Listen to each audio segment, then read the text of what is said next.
वो एक perfect student था, शांत, विनम्र, हर टेस्ट में टॉप करता था और बहुत सिंपल जिंदगी जीता था। लेकिन फिर भी सब उसका बहुत सम्मान करते थे। उसकी जिंदगी एकदम सही चल रही थी जब तक कि एक नया लड़का सियोचान स्कूल नहीं आया। टीचर ने उसे क्लास में इंट्रोड्यूस किया। यह national high school boxing champion है। पूरा क्लास चौंक गया, लेकिन वो का चेहरा एकदम सफेद पड़ गया, जैसे किसी भूत को देख लिया हो। जैसे ही टीचर क्लास से बाहर निकला, सियोचान ने अपना दबदबा दिखाना शुरू किया। उसने क्लास के कुछ ताकतवर बच्चों को पीटना शुरू कर दिया ताकि क्लास में डर बना सके। फिर उसकी नजर वू पर पड़ी। क्लास की प्रेसिडेंट ने बीच में आकर रोकने की कोशिश की, लेकिन सियोचान ने उसे जोर से थप्पड़ मारकर साइड में कर दिया। वू ने उससे हाथ जोड़कर मिन्नत की कि प्लीज रुक जाओ, लेकिन मारपीट चालू रही। असल में सियोचान वू को मिडिल स्कूल में बहुत बुरी तरह तंग करता था। यही वजह थी कि वो उससे इतना डर गया था। वो जमीन पर गिर पड़ा। धीरे धीरे उसकी आंखें बंद होने लगी। उसी वक्त जमीन पर पड़ा एक पेन उसकी नजर में आया। वो बिना सोचे समझे उसकी तरफ हाथ बढ़ाता है। उसकी आंखों में एक चिंगारी सी थी। सियोचान अब भी मुस्कुरा रहा था और बोला, चलो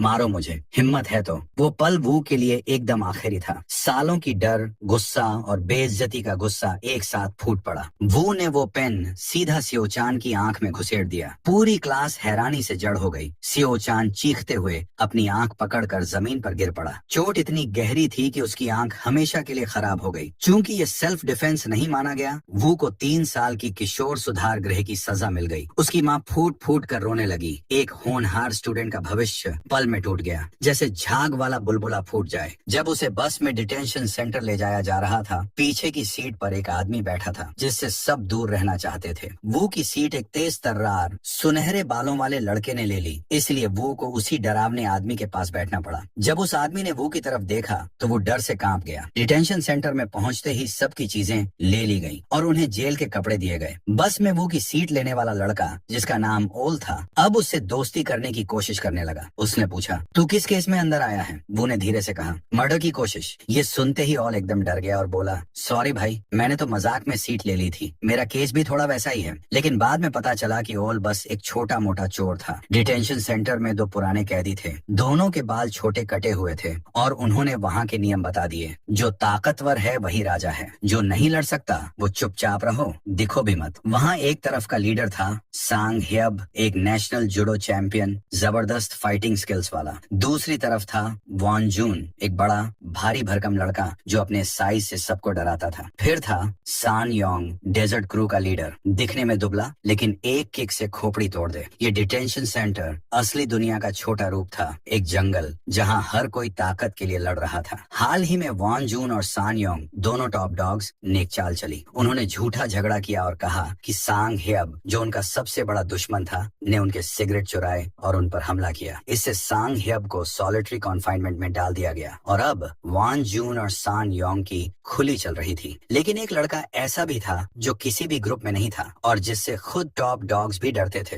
वो था डूहान, वही डरावना आदमी जो बस में वो के बगल में बैठा था। डूहान कोई आम कैदी नहीं था, कोरियन मार्शल आर्ट्स का लीजेंड, सबसे कम उम्र में MMA वर्ल्ड चैंपियन बना था। एक दिन जब उसने गोल्ड मेडल जीतकर रिंग छोड़ा, उसने माँ और बहन को कॉल किया, आज रात पार्टी। लेकिन जब वो घर पहुंचा, दरवाजा खोलते ही उसकी दुनिया बिखर गई। मेज पर बर्थडे केक रखा था, लेकिन चारों ओर खून फैला था। डूहान ने पूरा घर छान मारा, पर उसे माँ और बहन की लाश खून में लथपथ मिली। उसकी बहन का आखिरी शब्द था आह, जो आज भी उसके कानों में गूंजता है। तभी किसी ने पीछे से उसका गला दबाया, लेकिन उन्होंने गलत आदमी को चुना था। डूहान ने फौरन उसे पलटा और उसका पैर तोड़ दिया। माँ की हालत देखकर उसका गुस्सा फूट पड़ा। उसने दूसरे हमलावर का चेहरा कुचल डाला। तीसरा हमला करने आया चाकू लेकर, लेकिन डूहान ने उसे भी मार डाला। तीनों की मौके पर मौत हो गई। डूहान पर गैर इरादतन हत्या का केस चला। वापस वर्तमान में जेल में फुटबॉल खेला जा रहा था, जो जल्दी ही एक झगड़े में बदल गया। 2 खिलाड़ी बुरी तरह घायल हो गए। वो और ऑल को उनके बदले मैदान में लाया गया। कुछ देर बाद जब टॉप डॉग्स के बीच झड़प हो रही थी, बॉल वो के पैरों के पास आ गई। उसने गलती से बॉल सीधे वॉन जून की कमजोरी, उसके क्रॉच पर मार दी। अब वो बड़ी मुश्किल में था। वॉन जून की टीम ने उसे पकड़कर एक कोने में घसीट लिया। वो के जहन में पुराने जुल्मों की यादें लौट आईं, वो यादें जो वो भूलना चाहता था। उसी वक्त उसकी नजर एक जानी पहचानी शख्स पर पड़ी, दिग्गज फाइटर डूहान। वो दौड़ते हुए डूहान के पास आया, जैसे कोई डूबता आदमी तिनके का सहारा ढूंढ रहा हो। प्लीज मेरी मदद करो, उसने गिड़गिड़ाते हुए कहा। उसकी आंखों में विनती थी। डूहान ने बाकी कैदियों को शांत होकर पीछे हटने को कहा। गुस्से में वान जून चिल्लाया, हीरो बनने का नाटक मत कर, तू खुद एक कातिल है। वो झपट पड़ा, लेकिन डूहान ने आसानी से वार को चकमा दिया और चेतावनी देते हुए एक तेज मुक्का जड़ा। दूसरा मुक्का लगते ही वान जून बेहोश हो गया। वो हैरानी से देखता रहा, जैसे किसी सुपर हीरो को टीवी से निकलकर हकीकत में देख रहा हो। लेकिन असल जिंदगी कोई फिल्म नहीं होती। उसी दिन से वान जून ने वू को अपनी हिट लिस्ट में डाल दिया, एक शिकार की तरह। ओनेल, जिसके बगल में वू बैठा था, बस सिर हिलाकर बोला, उससे माफी मांग ले वरना बुरा फंसेगा। कुछ दिन बाद वू से मिलने एक विजिटर आया, सियो चान। अब उसका दायां आंख हमेशा के लिए अंधा था। उसकी पढ़ाई रुक चुकी थी, बॉक्सिंग करियर खत्म हो गया था। वो बोला, मुझे मर जाना ज्यादा अच्छा लगता। वू ने माफी मांगी, लेकिन सियो चान की नजरें ठंडी रहीं। जब तू जेल से बाहर निकलेगा, उसने गुस्से से कहा, मैं तेरी जिंदगी को नर्क बना दूंगा। वू की आंसू भरी मिन्नतों का उस पर कोई असर नहीं हुआ। वो बिना कुछ कहे मुड़ गया। अब जेल के अंदर भी वो परेशान था और बाहर उसका दुश्मन इंतजार कर रहा था। वो बेचैनी से भर गया, उसे नींद नहीं आती थी। जेल में एक अनकहा नियम था, हर कैदी को रोज एक दूध का पैकेट जेल के सबसे ताकतवर इंसान को देना होता था, वफादारी के संकेत के तौर पर। वो ने डूहान को दूध दिया, लेकिन जब डूहान ने पूछा कि क्या कोई दिक्कत है, वो सोल कुछ कह नहीं पाया। अगले दिन उसने फिर दूध लाया, लेकिन डूहान ने मना कर दिया। अब से मत लाना। वो उसके पीछे गया और हिम्मत जुटाकर बोला, मुझे लड़ना सिखाओ, मैं भी तुम्हारे जैसा मजबूत बनना चाहता हूँ। डूहान ने साफ मना कर दिया। उसे डर था कि वो बदला लेने की कोशिश करेगा, लेकिन वू ने कहा, मैं शांति से जीना चाहता हूँ। पहले मैं सिर्फ छिपना चाहता था, क्योंकि मुझे पीटा जाता था। मुझे कुछ करना नहीं आता था। मैं खुद को कमजोर और बेकार मानता था। लगता था मेरा जन्म ही गलत हुआ है, लेकिन अब मैं भागना नहीं चाहता। उसकी दिल से निकली बातों ने डूहान को छू लिया। मैं एक शर्त पर सिखाऊंगा, उसने कहा, 40 मिनट में 100 चक्कर दौड़ो, तभी ट्रेनिंग शुरू होगी। वो सोल, जो किताबों का कीड़ा था और शरीर से बहुत कमजोर था, कुछ ही चक्करों में हांफने लगा। उसकी नजर धुंधली होने लगी, पैर कांपने लगे। 50वें चक्कर तक वह पूरी तरह थक चुका था। पुराने दर्दनाक यादों के सहारे वह खुद को खींचता रहा। 70 तक पहुंच गया, फिर गिर पड़ा, उल्टी कर दी। वो हार मानने ही वाला था, लेकिन एक डरावनी याद फिर से सामने आई। सियोचान ने उसे टॉयलेट न जाने देने पर उसके ही सामने पेशाब करवा दिया था और फिर उसे चाटने के लिए मजबूर किया था। वो लड़खड़ाता हुआ उठ खड़ा हुआ। 40 मिनट पूरे हो चुके थे, लेकिन उसका गुस्सा और दर्द उसे दौड़ाते रहे। आखिरकार उसने आखिरी चक्कर पूरा किया और डूहान की बाहों में गिर पड़ा। डूहान के वार्डन से रिश्ते के कारण वू को उसके साथ सेल में शिफ्ट कर दिया गया। अब डूहान ने उसकी शारीरिक ताकत जांची। वू की हालत खराब थी। 21 पुशअप, 32 सिटअप और 0 पुलअप। डूहान ने कहा, कल से हर दिन एक एक्स्ट्रा दोहराना जोड़ना होगा, वरना वापस अपनी पुरानी सेल में चले जाना। वू ने पूरी ताकत लगाकर एक कमजोर पुलअप किया और इस तरह कड़ी ट्रेनिंग शुरू हुई। शुरुआत में कुछ पुशअप से ही वो ढेर हो जाता। मुक्के और किक बेअसर थे, लेकिन डूहान की सख्त ट्रेनिंग में वो रोज बिना रुके मेहनत करता गया। धीरे धीरे उसके मुक्कों में ताकत आने लगी, उसके पैर मजबूत हुए। डूहान ने उसे ज्यादा खाने के लिए कहा। खाना भी ट्रेनिंग का हिस्सा है। पहले बाकी कैदी उसका मजाक उड़ाते, लेकिन जल्द ही उसकी मांसपेशियां उभरने लगी, ताकत बढ़ने लगी। अब ट्रेनिंग में मार खाना भी शामिल हो गया था। हर मुक्का,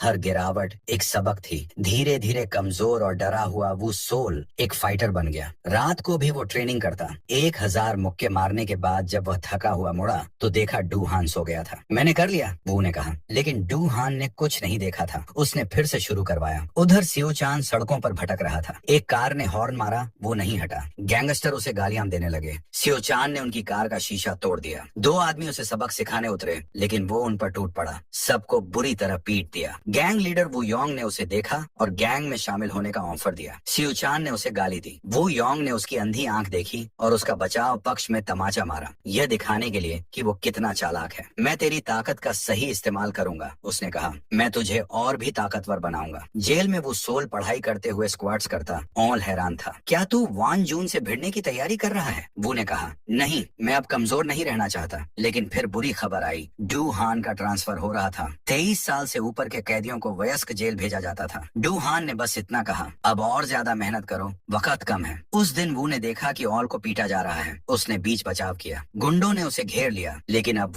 वो पुराना कमजोर लड़का नहीं था। उसने सिर्फ उतनी ही ताकत ताकत लगाई जितनी जरूरी थी अपने दोस्त को बचाने के लिए। जल्द ही वान जून के आदमियों ने उसे बुलाया। वो खुद वान जून के सामने पहुंचा। वू सोल ने माफी मांगी, कहा कि उसने अपने दोस्त को बचाने के लिए मारा था। वान जून ने कोई जवाब नहीं दिया, मुक्का मारा। वू ने दूसरा वार चकमा देकर पलटवार किया। वान जून बेहद ताकतवर था, उसके मुक्के हथौड़े जैसे लगते। उसने वू को जमीन पर पटक दिया, लेकिन वो सोल ने वापसी की, सिर पर एक किक मारी, पर असर नहीं हुआ। वान जून ने उसे मारना जारी रखा। जोरदार मुक्के उसके चेहरे पर पड़े। सबको लगा वो हार गया, लेकिन वो फिर से उठ खड़ा हुआ, एक और मुक्का झेला और फिर पूरी ताकत से एक हेडबट मारा। वान जून गिर पड़ा। वू ने मुक्कों की बरसात शुरू कर दी। जितने भी दर्द उसे झेलने पड़े थे सब लौट आए। तभी डू हान आ गया। उसकी आंखें कह रही थीं, मेरी राह मत अपनाना। दूसरी ओर स्यू चान अब एक निर्दयी भाड़े का गुंडा बन चुका था। वो योंग का दाहिना हाथ। वो ने वान जून को हराया था, लेकिन वो रुका नहीं। डू हान की निगरानी में वो अब भी कठिन ट्रेनिंग करता रहा। एक दिन उसे अच्छा खाना मिला और डू हान के साथ स्पैरिंग का मौका, लेकिन वो ने पूरी ताकत से वार नहीं किया। डू हान गुस्से में बोला, पूरी ताकत से लड़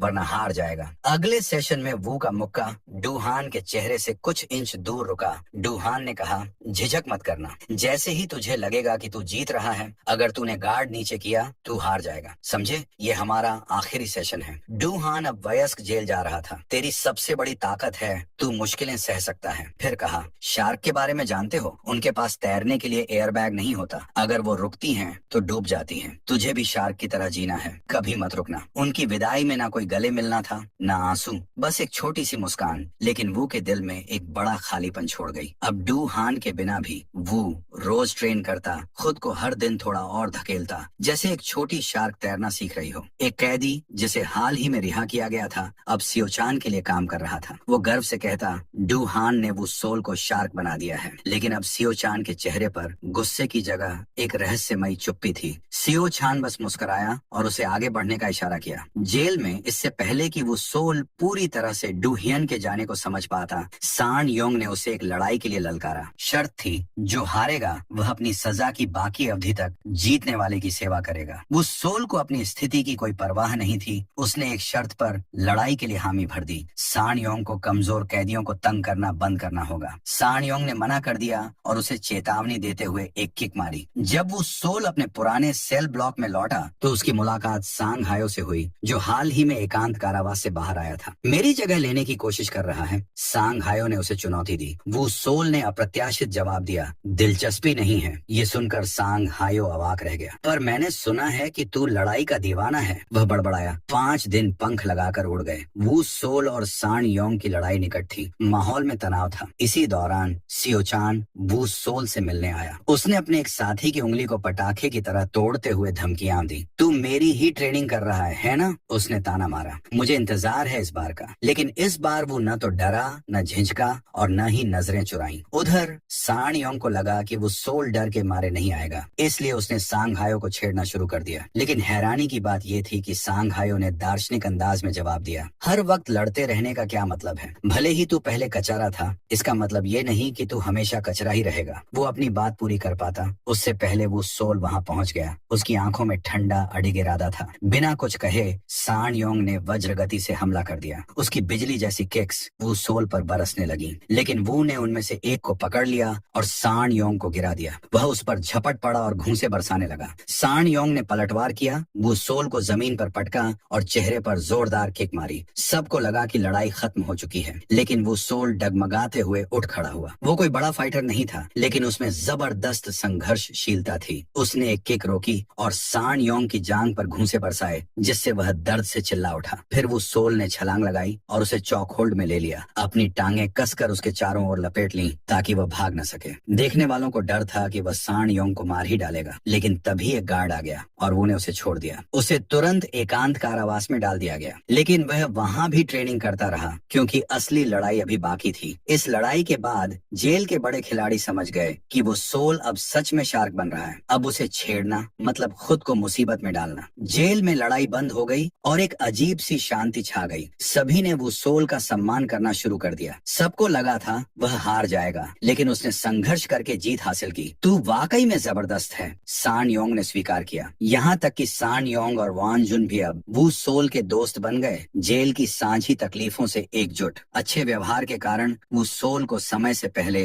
रिहा कर दिया गया। रिहा होने से पहले उसने उसने वार्डन से इजाजत मांगी कि वह उस मैदान में एक बार जाए जहां उसने डू हियन के साथ ट्रेनिंग की थी। वह वहां गया, चुपचाप अपने गुरु को धन्यवाद दिया और उन अविस्मरणीय दिनों को याद किया। अपना पुराना स्कूल यूनिफॉर्म पहनकर बाहर निकला ही था कि उसका पुराना दुश्मन सियो चान सामने आ गया। बहु प्रतीक्षित मुकाबला शुरू हो गया। शुरू से ही वो सोल को पंचिंग बैग की तरह पीटा जा रहा था। सियो चान अब स्कूल का बुली नहीं, एक सीजन्ड स्ट्रीट फाइटर बन चुका था। वह वार पे वार करता गया और वह सोल को उसकी माँ की बेइज्जती याद दिलाकर ताने मारता गया। कैसे वो कुत्ते की तरह रहम की भीख मांग रही थी। जब वो ने एक पंच मारा तो सियो चान बौखला गया, घूंसे, घुटने और आखिरी में एक हैमकर से वार कर दिया। जैसे ही वो गिरा उसे डू हियन की बात याद आई। शार्क कभी रुकती नहीं। उसका फाइटिंग स्पिरिट दोबारा जाग उठा। वह खड़ा हुआ और पलटवार करने लगा। फिर उसने कॉर्क स्क्रू पंच लगाया, एक आत्मरक्षा की तकनीक जो डू हियन ने सिखाई थी। वो सीधा सियो चान की बाईं आंख पर पड़ा। सियो चान गुस्से से दहाड़ा, लेकिन वो ने उसे नीचे गिरा दिया। दोनों थक चुके थे। अब ये एक धैर्य की लड़ाई बन चुकी थी। सियो चान की इच्छा शक्ति वो सोल की दृढ़ता के सामने टिक न सकी। आखिरकार उसने हार मान ली। वो सोल चुपचाप वहां से चला गया, जबकि सियो चान हार की जलन में सुलगता रह गया। रिकवर करने के बाद वो की पहली मंजिल थी जेल डू हियन से मिलने। डू हियन उसे देखकर खुश हुआ, लेकिन वो के मन में एक सवाल था। क्या तुमने कभी सच में शार्क देखी है? हाँ, टीवी पर, डू हियन बोला। मैं एक्वेरियम गया था शार्क देखने, वो ने कहा। और तुम जानते हो क्या? वो मुश्किल से हिल रही थी। तुमने कहा था शार्क हमेशा तैरती रहती है, यहाँ तक कि नींद में भी, बट मैंने तो उन्हें आराम करते देखा। सच में? अजीब है, डू हियन ने कहा हैरानी से। 3 महीने पहले सियो चान से हुई लड़ाई के बाद जेल से बाहर की जिंदगी वो सोल के लिए आसान नहीं थी। जो लोग जेल से छूटते हैं उन्हें समाज में भेदभाव और नफरत का सामना करना पड़ता है। वो सोल और उसके जेल के दोस्त एक दूसरे का सहारा बनकर रह रहे थे। वो सोल अब भी रोजाना ट्रेनिंग कर रहा था। सान योंग ने एक पिज्जा डिलीवरी का बिजनेस शुरू किया। वान जून कंस्ट्रक्शन का काम करता था और साथ में जीएडी की पढ़ाई कर रहा था ताकि कॉलेज जा सके। सांग ह्यब फिर से अपनी जूडो ट्रेनिंग में लग गया था। उन्होंने तय किया था कि वो कभी हार नहीं मानेंगे। वो सभी अपने बीते हुए कल के बदनाम इतिहास को पीछे छोड़कर आगे बढ़ने का इरादा कर चुके थे। वो सोल डूहान से मिलने गया और उसने एक अच्छी खबर दी। उसे एक जिम में काम मिल गया था। काम तो छोटा मोटा था, लेकिन रहने और खाने की सुविधा फ्री में मिल रही थी, जिससे उसका किराया बच रहा था। वो कड़ी मेहनत कर रहा था, एक फाइटर बनने का सपना लिए। उसे पता था ये रास्ता आसान नहीं होगा, लेकिन शार्क कभी तैरना नहीं छोड़ती। डूहान चिंतित था। वो सोल अभी भी युवा और अनुभवहीन था और बाहर सियो चान जैसा खतरनाक दुश्मन भी था। डूहान ने उसे समझाया,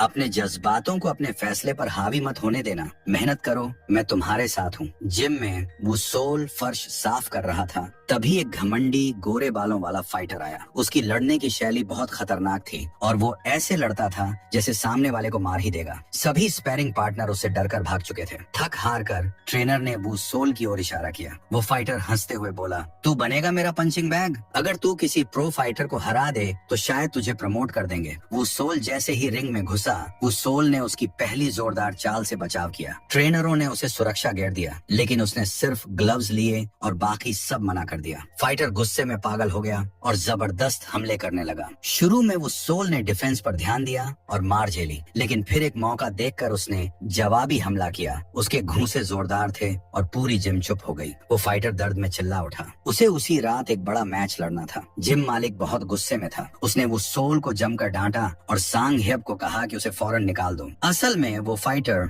सांग वूल एक गैर कानूनी फाइटिंग रिंग FOG में भाग लेता था। इस रिंग की फाइट्स एक प्राइवेट ऐप पर लाइव दिखाई जाती थी और वहाँ केवल VIP लोग ही आकर दांव लगाते थे। दोपहर की फाइट खत्म हो चुकी थी और अब मेन इवेंट में सांग वूल की फाइट होनी थी, लेकिन उसकी कलाई घायल थी और वो गायब हो गया था। स्टाफ घबरा गया और मालिक को खबर दी। तभी एक अनाउंसमेंट हुआ, सांग वूल की जगह एक स्पेशल फाइटर लड़ाई करेगा। सभी पुराने दांव रद्द कर दिए गए और एक नई पेशकश दी गई। जो भी दांव लगाएगा उसे 10 गुना मिलेगा, चाहे नतीजा कुछ भी हो। वो विशालकाय फाइटर जो सांग वूल का विरोधी था डर गया। उसे नहीं पता था कि सामने कौन आएगा। फिर मिस्ट्री फाइटर सामने आया, वू योंग, FOG का असली मास्टरमाइंड और वही इंसान जिसने सियो चान को भर्ती किया था। वू योंग का नाम सुनते ही सभी हैरान रह गए। फेयरनेस बनाए रखने के लिए एक नया नियम आया। अगर वो विशाल फाइटर 30 सेकंड तक टिक गया तो वो जीत जीत जाएगा। फिर भी ज्यादातर लोग वू योंग पर दांव लगाने लगे। वू योंग रिंग में गया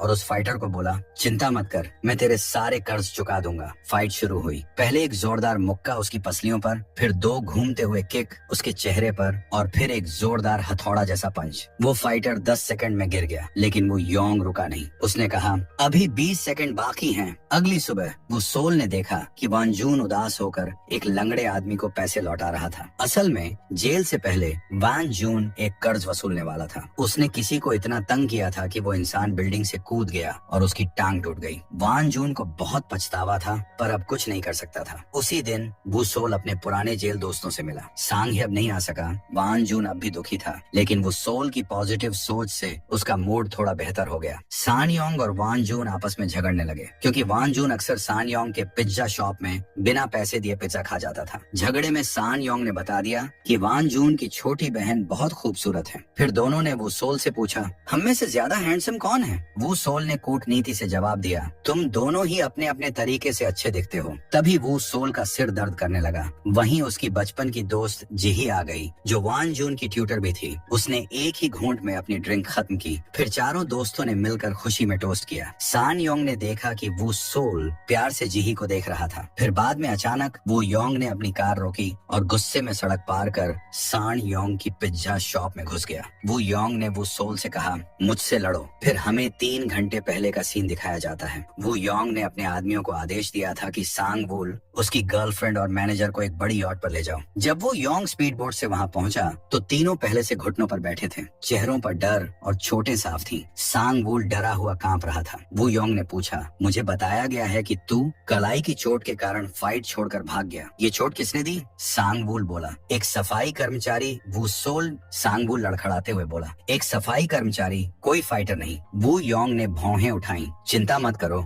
आज रात की फाइट हो जाएगी। सांग वूल ने राहत की सांस ली और वादा किया कि ऐसा दोबारा नहीं होगा। वो योंग का चेहरा सख्त हो गया। अब अगली बार नहीं होगी, उसने ठंडे स्वर में कहा। वो योंग ने सांग वूल की गर्लफ्रेंड और उसके मैनेजर की ओर देखा। अगर तुम्हें अपनी जान किसी के हाथ में सौंपनी हो तो किस पर भरोसा करोगे? सांग वूल ने अपने मैनेजर को चुना। वो मेरे भाई जैसा है, उसने समझाया। असल में कजिन है। मैनेजर डर से कांपने लगा। वो योंग बोला, अगर तुम 10 सेकंड तक चुप रह सको तो तुम्हारे कजिन की जान बख्श दूंगा। मैनेजर की चीखें वो योंग के बोल खत्म होने से पहले ही गूंजने लगी। सांग वूल ने घबराकर रहम की भीख मांगी, लेकिन तीनों को समंदर में फेंक दिया गया। वो योंग के आदमियों ने रिपोर्ट दी कि जिसने सांग वूल को घायल किया था वो वही सफाई कर्मी था जिसने सियो चान की आंखें फोड़ दी थी। वो योंग को सियो चान की जेल में नाकाम बदला लेने की कोशिश के बारे में भी पता था। सियो चान तुरंत वो योंग के पास गया। मुझे उससे लड़ने दो, उसने मिन्नत की। वो योंग को अंदाजा नहीं था कि वह कितनी बड़ी मुसीबत को खुला छोड़ रहा है। उधर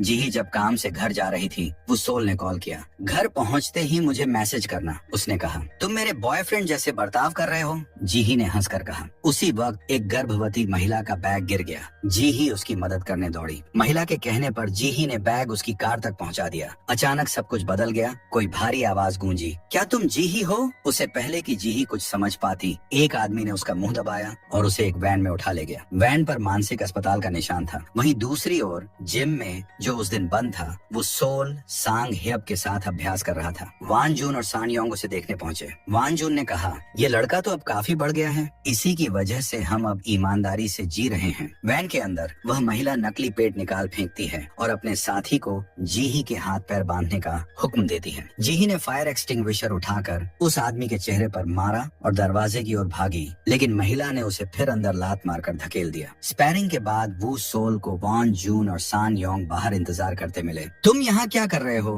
वो सोल ने पूछा। मेरा बिजनेस बर्बाद हो गया, सान योंग ने नाटकीय अंदाज में बताया। बर्बाद? मुझे मनहूस मत बोलो, वान जून ने चिढ़ते हुए कहा। सांग हेब भी आ गया और सान योंग के बिजनेस के बारे में पूछने लगा। सब हंसी मजाक कर ही रहे थे कि वो सोल को जिही का वीडियो कॉल आया। उसने कॉल उठाया, लेकिन जिही की जगह सिर्फ उसकी डरी हुई चीखें और झगड़े की आवाजें सुनाई दी। उसने फिर कॉल किया, लेकिन कोई जवाब नहीं आया। उसे याद आया जब वू योंग ने कहा था, मैं ही सियो चान को पैसे देता हूँ, मेरे लिए काम करो तो पैसा और नाम दोनों मिलेगा, तुम्हारे जैसे रिकॉर्ड वाले को मैं ही ऊपर ले जा सकता हूँ। लेकिन वो सोल ने मना कर दिया था, मुझे कोई दिलचस्पी नहीं, मैं सियो चान नहीं हूँ, मैं अपनी राह खुद तय करता हूँ। अब वो सोल को समझ आया कि जी ही की किडनैपिंग के पीछे वो योंग का हाथ है। वह तुरंत भागने लगा, लेकिन वान जून ने उसे रोका। शांत हो जाओ, अकेले गए तो फंस जाओगे। सान योंग ने पुलिस को कॉल किया, लेकिन पुलिस ने कहा कि उन्हें और जानकारी चाहिए। तभी वो के फोन पर एक मैसेज आया, कंस्ट्रक्शन साइट। चारों दोस्त सान योंग की पुरानी डिलीवरी वैन में बैठकर वहां पहुंच गए। वे अलग अलग दिशा में जीही को ढूंढने लगे,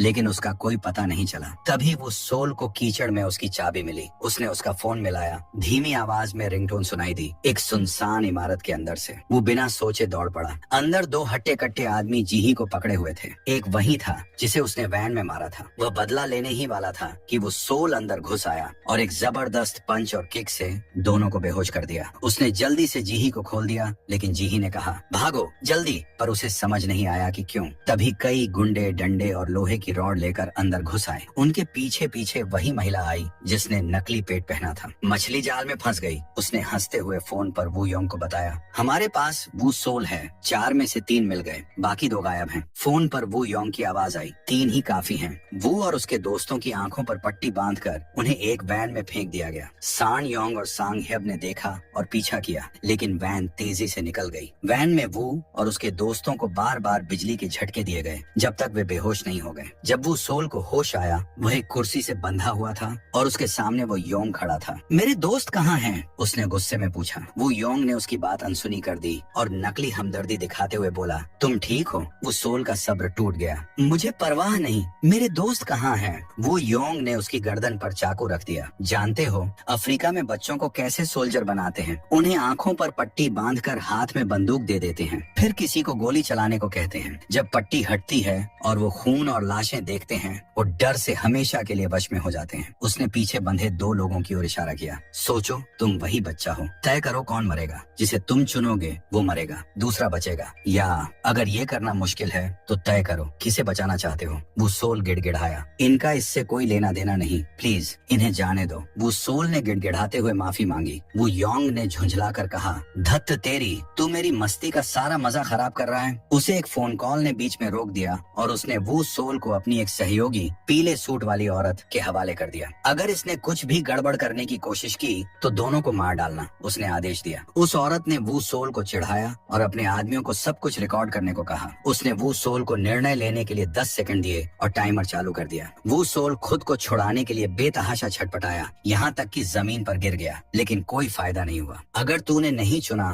तो दोनों मरेंगे, उसने याद दिलाया। जी ही वान जून, मैं क्या करूं? वो सोल ने पीड़ा में कहा, मुझे नहीं पता क्या करना है। टाइमर 0 पर पहुंच गया। उस औरत ने ठंडेपन से चाकू को वान जून के पेट में घुसेड़ दिया। इस पल को याद रखना, उसने फुफकारते हुए कहा और फिर से चाकू उठाया। लेकिन पहले वार में गलती से वान जून की रस्सियां कट गईं। उसने चाकू पकड़ लिया और औरत को जमीन पर पटक दिया। उसका साथी उस पर झपटा, लेकिन वान जून ने उसे भी जल्दी से निपटा दिया। वो औरत फिर से झपटी, लेकिन वान जून ने चाकू छीन लिया और एक घूंसे से उसे बेहोश कर दिया। उसने तुरंत जीही और वो सोल को आजाद किया। एक छोटा चाकू मुझे नहीं रोक सकता, उसने मजाक में कहा। तीनों उस भूल भुलैया जैसे इमारत से भाग निकले, हर मोड़ पर गार्ड से बचते हुए। पीले सूट वाली औरत होश में आ गई, अलार्म बजाया और अपने आदमियों को आदेश दिया, अगर तुमने उन्हें वापस नहीं लाया तो तुम सब मारे जाओगे। गुंडों से घिरे वो सोल और वान जून ने जानवरों की तरह लड़ाई लड़ी, लेकिन वो संख्या में कम थे और थकने लगे थे। वान जून को बार बार पेट पर चोट लगी, वहीं वो सोल को पीछे से गला घोंटा गया। जी ही के सही समय पर हस्तक्षेप ने लड़ाई की दिशा बदल दी, लेकिन भागना आसान नहीं था।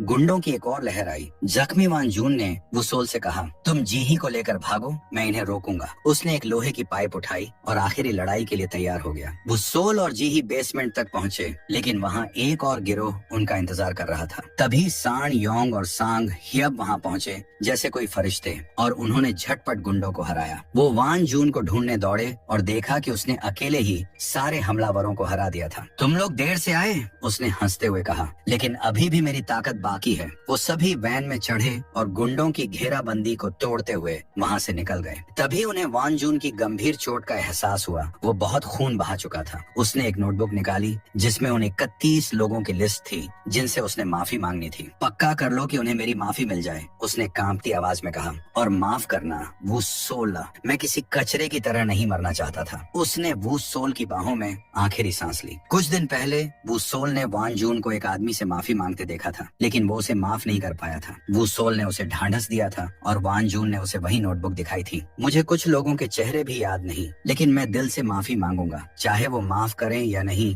वो उनका फैसला है। शायद उन्हें भी वक्त लगे, जैसे मुझे लगा। थैंक्स वो सोल, तुमने मुझे हिम्मत दी। फिर दोनों अपनी पुरानी मस्ती में लग गए थे। अब वो सब एक याद बन चुका था। वो सोल वान जून की तस्वीर के सामने खड़ा था, खुद को दोषी मानते हुए। तभी एक लड़की दौड़ती हुई आई और उसे जोर से थप्पड़ मारा। तू वो सोल है, वो चीखी। जब वान जून मरा तू कहाँ था हरामी? वो क्यों मर गया और तू क्यों जिंदा है? उसे वापस ला। वो थी वान जून की छोटी बहन यान जिन। वो सोल घुटनों पर गिर गया माफी मांगते हुए। उसे किसी के कुछ कहने की जरूरत नहीं थी, वो पहले ही खुद को दोष दे रहा था। यान जिन वान जून की तस्वीर के सामने रोती रही और उसे कोसती रही। वो सोल खुद को माफ नहीं कर पा रहा था। मुझे मना नहीं करना चाहिए था, वो बड़बड़ाया। मुझे उनके लिए काम करना चाहिए था। अगर मैं करता तो वान जून आज जिंदा होता। मैंने उसे मारा है, मुझे मरना चाहिए था। सान योंग ने गुस्से में कहा। ये तेरी गलती नहीं है, वान जून ने खुद कहा था। तू पहला इंसान था जिसने उसे इंसान जैसा महसूस कराया। तू ही था जिसने उसे जीईडी की पढ़ाई करने की प्रेरणा दी। अगर तू खुद को दोष देता रहा तो वो शांति से कैसे रह पाएगा? यान जिन चुपचाप सुनती रही। अब उसे वो सोल और उसके भाई के रिश्ते की गहराई समझ आने लगी थी। उधर जीही अपनी माँ से बात कर रही थी जब एक आदमी से टकराई।